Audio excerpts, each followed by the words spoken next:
Don't let anyone dampen your light for the Lord. In 2 Samuel chapter 6, the Ark of the Covenant has finally come back into Jerusalem, and David is elated. I mean, he's just out there dancing before God, making himself a fool for the Lord. And his wife, Michal, she's not happy about it. In fact, it says in the Bible that she was watching from her house and that she saw her husband and she despised him. I mean, she was like, ew. What is this boy doing out here jumping and leaping around, dancing with all of these people? Like, she was just mad that this boy was acting a fool for the Lord. And I love David's response to her, because she later on confronts him and says, you are making yourself a fool in front of all these people. Are you not a king? And he responds to her and he says, I was dancing unto the Lord. And for the Lord, I will celebrate. I will celebrate the Lord. And oftentimes, I think we could get so caught up in what other people think about us that we will literally take the light that God has given us and hide it underneath a bushel, too afraid to let it shine too brightly. Be the crazy Christian person. Be the person that everybody's like, why is she going to another Bible study? Why is he going and telling that person about Jesus? Why don't you ever stop talking about the Lord? Because I will celebrate the Lord. The word of God tells us not to hide our light, tells us not to put it underneath a bushel. And so often, so many dampen their light because of this desire to fit in.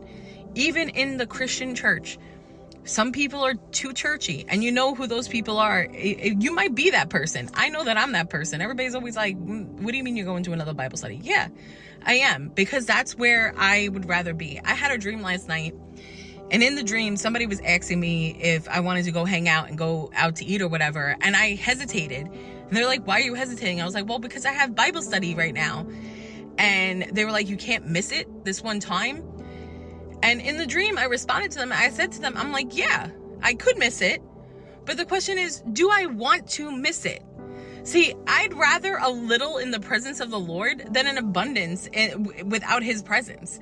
I'd rather spend time isolated and alone and with Jesus than in a whole bunch of company and his presence isn't there. So for me, it's not about whether or not can I miss church on a Sunday to go to have brunch. Yeah, sure I could. Do I want to? Do I want to miss Bible study? Do I want to spend less time with the Lord in order to spend more time going, here, there, or everywhere?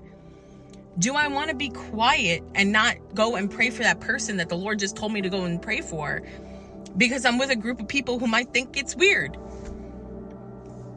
I'm going to be the weird Christian person, and I hope that you will be too. Don't hide your light under the bushel. Let people think that you're the weird Christian person. Let people say, oh, why are you doing that again?